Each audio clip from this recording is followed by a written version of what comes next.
I want to first say that what I'm going to talk to you about today is theory, not yet fact. It's my best interpretation of what's going on in the body with water collaborating with light to do magical things.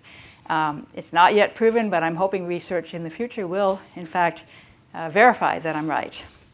So I want to start with a little bit of a metaphor. You look at a street, the streets provide the highways, they connect the houses together, people can travel, you deliver goods. But there's also power lines along the edges of many streets. We don't see them, we aren't aware of them. But they're, of course, providing electricity to all the homes and the businesses. When you get into the house, you see the walls, they're providing structure for the house. But the power lines are coming in and going inside those walls, and they're going over to a plug where you plug in a computer and charge it up. You take that for granted. But the walls, they're providing structure, but they're the path, by the conduit by which the electricity reaches the plug and therefore your devices.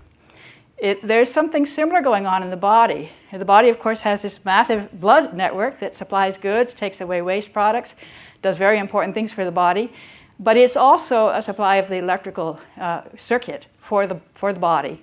And each individual cell has a cytoskeleton. This gives it structure, gives it strength so it doesn't get smashed. But that cytoskeleton is also a source of electricity, the electricity coming in off of the network, traveling through the cytoskeletal fibers to provide electricity to the internal of the cell. So here's a schematic of a simple cell. And this cell, you can see these plus signs throughout going along these cytoskeleton pathways, and those are protons. And they're coming in from the outside, but who's making those protons be available? That's the structured water. It surrounds the cell, and the cell works very hard to maintain that structured water. And when there's sunlight, it will grow, and that will make more energy. But the plus signs are gathering along the edge, along the interface of the structured water with the unstructured water outside of it, and they can be channeled up into these caveoli, these little caves, and then brought right into the cytoskeleton to provide those positive charges to certain organelles in the cell that need positive charge. And in particular, one of those is the lysosome. Lysosomes need to be extremely acidic in order to do their job, and their job is to clear molecular debris. Very, very important, get rid of the garbage. As they draw in these plus signs, these protons, they get lower and lower pH, and now they can do their job. If that electrical circuit is not supplying enough protons, they can't do their job. The debris gathers up, and you get things like Alzheimer's disease from amyloid beta plaque.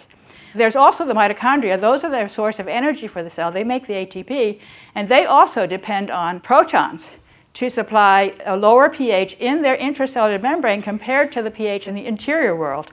They need that pH drop to drive the generation of the ATP that supplies energy for the cell. What I'm saying, and the most important thing in this talk, is that structured water that is maintained outside the cell. It's a special gel form of water. It's not liquid, it's not solid.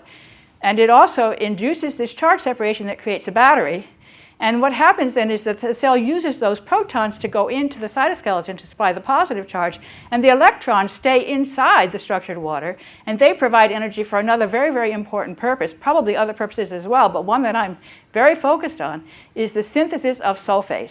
And the reason why this is important is because the sulfate actually maintains the gel. Each cell decorates its exterior with lots of sulfates that are attached to these extracellular matrix sugars outside the cell. And those sulfates are really important for maintaining this structured water. So it's circular. They're made by the energy that the structured water creates when it responds to light, and then they maintain the structured water. So when that system falls apart, lots of bad things happen. So here's a picture, very schematic, of red blood cells traveling through a capillary. They're very crowded in the capillary. It's a very tight squeeze. They decorate themselves with sulfate outside their cell, and they deliver that sulfate as they pass through the capillary. They shed it, and they're therefore shedding negative charge. And that negative charge is then building up along the capillary wall. And it's very interesting because as they do this, by the time they get to the vein, and all of them are shedding their negative charge, this creates a battery between the artery and the vein, which then actually propels the red blood cell through the artery, through the capillary, because it's attracted to the venous side because of this battery. It's attracted to the cathode, and that will pull the red blood cell through so that the heart doesn't have to work so hard to pump. And furthermore, these layers, these sulfated layers along the wall of the capillary are very slick jello. The red blood cell can just slide through almost frictionless effort to get through that capillary. When these things break down, the red blood cell gets stuck and you have a no-flow situation. So basically, this voltage change that's created by the red blood cell itself actually drives the red blood cell through the capillary and makes the blood flow properly. So here's a schematic from a paper that I've written with colleagues. And what's really interesting is that when you think about a red blood cell negatively charged moving through a region, that's going to create an electromagnetic field. And the body can use that as a signal, and in fact the body does. Very, very important signal. The wall of the capillary end of the arteries releases nitric oxide. These little guys over here are nitric oxide. Nitric oxide is very important in the blood because it relaxes the muscles and allows the blood to flow. So it's really interesting that as the red blood cell moves, it triggers the release of the nitric oxide, which encourages further movement. Really interesting process. So here's now a capillary cross-section of a red blood cell. We're getting a little bit more into detail here. We have a bunch of things that we're pointing to. You can see the negative charge surrounding the red blood cell. That's actually cholesterol sulfate. Cholesterol is an important part of what makes the sulfate work. And the red blood cell has these cholesterol molecules in its membrane with sulfate sticking out that gives it that negative charge. And it sheds those cholesterol sulfate molecules as it goes through. They hop over to the other side and go into the endothelial cells, providing them with both cholesterol and sulfate. You can see I have these little sulfate molecules showing around the interior. We've got a few endothelial cells wrapping it around. And then they have this complicated glycosaminoglycans in their extracellular matrix. That's all these little strings there. That's the sugar chains. Those things have sulfates attached to them, and that's what's maintaining that structured water, that easy water that's going to make everything work very, very well.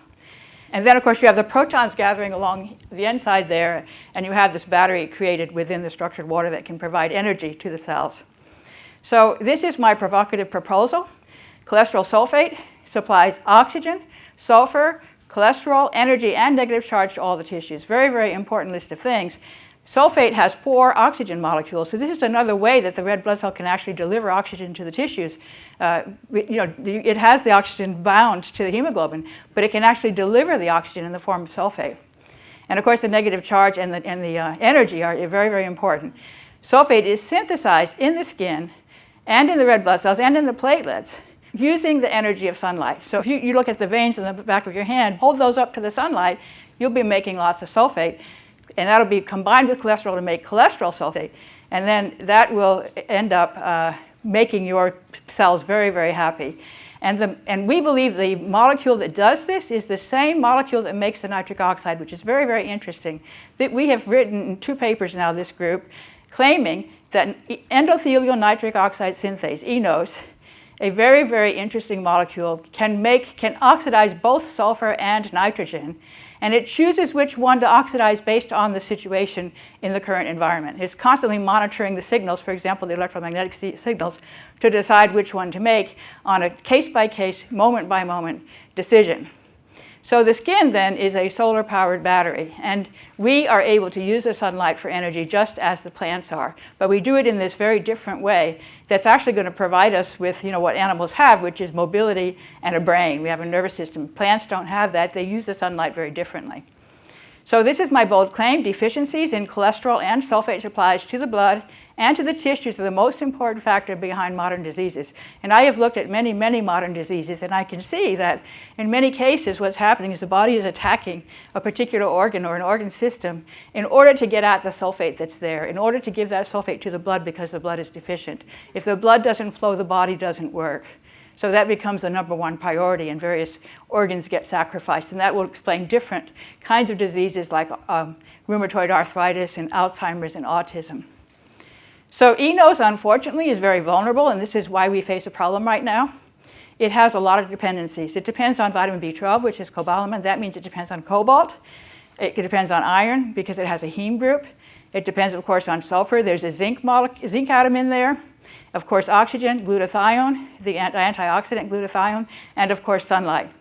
And so because eNOS is vulnerable to many different environmental toxins as well, such as mercury, aluminum, and particularly glyphosate, which is the one I've studied the most, which is in the pervasive herbicide Roundup that's pervasive in our environment, in our food, in our water.